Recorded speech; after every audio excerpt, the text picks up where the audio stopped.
একজন গৃহিণীর অনেক বেশি ধৈর্যশীল হতে হয় এবং অনেক বেশি কাজের প্রতি অ্যাক্টিভ থাকতে হয়। যত দ্রুত আপনি আপনার কাজগুলো শেষ করতে পারবেন, তাহলে দেখবেন বিশ্রাম নেওয়ার সময়টাও আপনি পেয়ে যাচ্ছেন। আর কাজের ক্ষেত্রে এমনভাবে টাইমগুলো সেট করবেন যেন আপনি কাজ করার পরেও আপনার হাতে অনেকটা টাইম থেকে যায়। প্রতিদিন সকালের নাস্তা রেডি করা, দুপুরের রান্না করা, সাথে ২ বাচ্চাকে ম্যানেজ করা আর হচ্ছে আমার বিজনেসের এই কেকের অর্ডারগুলো কমপ্লিট করা, এই সব কিছু করেও কিন্তু আমি কখনো ক্লান্ত হই না।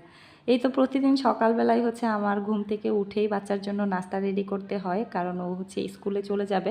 তো রিদওয়ানের জন্য আজকে ডিম পরোটা তৈরি করছিলাম। তো নর্মাল রুটি যেটা আমি সেটাই সবসময় দেই। আমি নর্মালি পরোটা কখনোই তৈরি করি না। এভাবে রুটিটাকে একটু তেল দিয়ে ভেজে নেই আর সাথে হচ্ছে ডিমটাকে এভাবে দিয়ে ভেজে দিয়েছি। আর এভাবে ডিমটা আমি একসাথেই দিয়ে ভাজার চেষ্টা করি, এতে করে আমার কাছে মনে হয় অনেকটা টাইম বেঁচে যায়। ডিমটা আলাদা করে ভাজতে গেলে আরও বেশি টাইম লাগে। আর এই একটা ডিম পরোটা দিয়ে কিন্তু রিদওয়ানের নাস্তা কমপ্লিট হয়ে যাবে। সাথে হচ্ছে এখানে কিছু আম কেটে দিয়েছিলাম আর এগুলো হচ্ছে রায়ানের খাবার। তো সবসময় আমি চেষ্টা করি রায়ানকেও রিদওয়ানকে যেই খাবারটা দিই ওই খাবারটাই ওকে দেওয়ার জন্য। মানে আমরা নর্মালি যে খাবার দাবারগুলো খেয়ে থাকি ওগুলোই ওকে এখন ট্রাই করানোর চেষ্টা করছি, যেহেতু ও একটু একটু করে বড় হচ্ছে। তো এখানে হচ্ছে আমি রুটিগুলোকে একটু ছেড়ে ছেড়ে দিয়েছি যেন ও ইজিলি খেতে পারে। আর সবসময় চেষ্টা করি কি রিদওয়ান যখন নাস্তা করে ওর সাথে রায়ানের খাবারটাও দিয়ে দিতে, এতে করে রিদওয়ানের দেখা দেখি হচ্ছে রায়ানও তার খাবারটা কমপ্লিট করে ফেলে।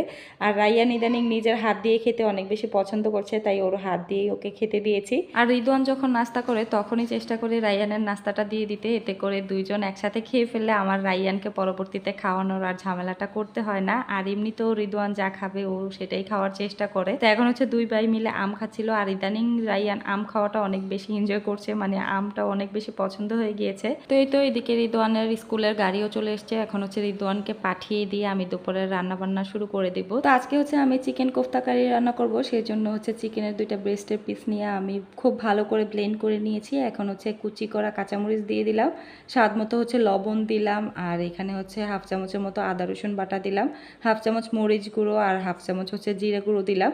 এবারে হচ্ছে বেশ ভালো করে হচ্ছে আমি মিশিয়ে নিব, একটু ভালো করে হচ্ছে মেশাতে হবে যেন প্রত্যেকটা মাংসের গায়ে হচ্ছে মশলাগুলো লেগে যায়। তো এই তো এখানে কিন্তু আমার বেশ ভালো করে মাখা হয়ে গিয়েছে। এখন হচ্ছে আমি আমার পছন্দ মতো ছোট ছোট বলের আকার করে আমি কোফতাগুলো বানিয়ে নিচ্ছি।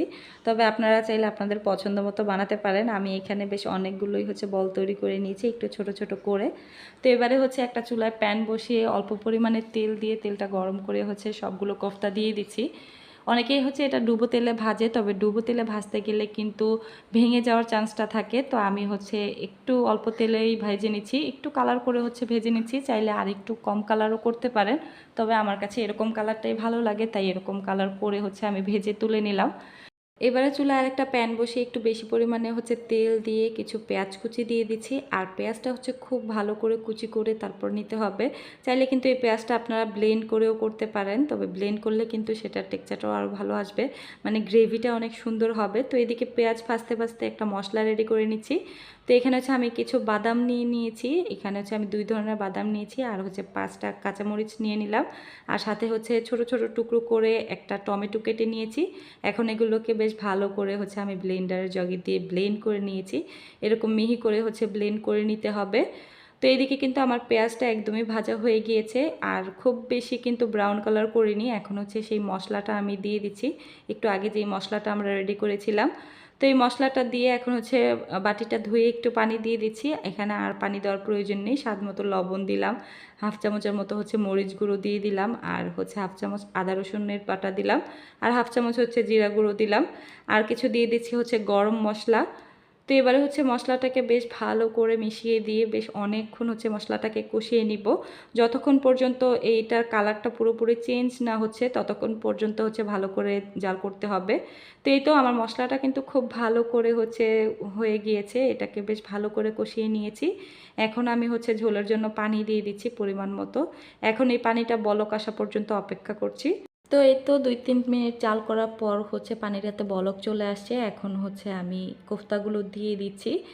তো কোফতাগুলো দিয়ে হচ্ছে বেশ ভালো করে আমি মিশিয়ে নিচ্ছি, আর এটাকে কিন্তু মিডিয়াম হিটে অনেকক্ষণ জাল করে নেব, এতে করে মাংসটাও ভিতর থেকে খুব সুন্দরভাবে সিদ্ধ হয়ে আসবে আর গ্রেভিটাও খুব সুন্দর একটা কালার চলে আসবে।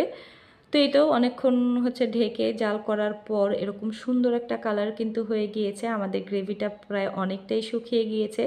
আর কোফতার কালারটাও কিন্তু বেশ অনেক সুন্দর হয়েছে। আর চুলার আঁচটা কিন্তু একটু কমিয়ে রেখে এটাকে করতে হবে। আর এখন হচ্ছে আমি কিছু ধনেপাতা কুচি দিয়ে দিলাম।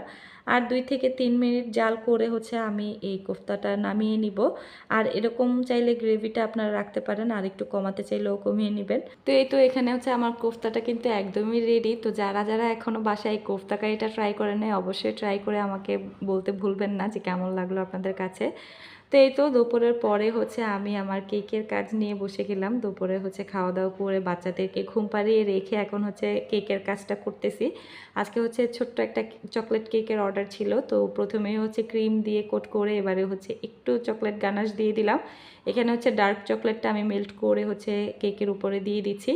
তো কেকটাকে হচ্ছে বেশ ভালো করে হচ্ছে আমি কাভার করে নিয়েছি। এখন হচ্ছে উপরে একটু চকলেটের ডিজাইন করব, যেহেতু এটা চকলেট কেক ছিল, তাই উপরে হচ্ছে আমি একটু চকলেট দিয়ে দিচ্ছি। তবে পুরো অংশে দিব না, আর সাইড দিয়ে হচ্ছে এরকম ডট ডট করে দিয়ে দিচ্ছি। এভাবে দিলে কিন্তু অনেক বেশি সুন্দর লাগে দেখতে।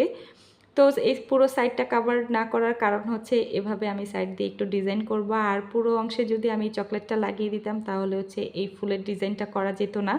আমরা সবাই জানি যে এই চকলেট গানাশের উপরে এই ফুলগুলো কিন্তু দেওয়া যায় না, সরে সরে যায়। তো এই জন্য হচ্ছে এদিকে একটু খালি রেখেছিলাম, তারপরেও কিন্তু একটু কষ্ট হচ্ছিল। তো এদিকে কিন্তু আমার প্রত্যেকটা ফুলের ডিজাইন করা হয়ে গিয়েছে। এখন ফুলের মাঝে হচ্ছে আমি কিছু চকো চিপস দিয়ে দিচ্ছি, এতে করে ফুলের ডিজাইনটা দেখতে আরও বেশি সুন্দর লাগবে। তো এই তো আমার কেকের পুরো ডেকোরেশন কমপ্লিট। তো কেমন হলো আমার আজকের কেকের ডিজাইনটা অবশ্যই কমেন্ট করে জানাবে। আর আমার পুরো ব্লগটা কেমন লাগলো সেটাও কিন্তু কমেন্ট করে জানাতে ভুলবে না। আর হ্যাঁ আপু ভাইয়ারা, ভিডিও ভালো লাগলে একটু শেয়ার দিয়ে দিন তো।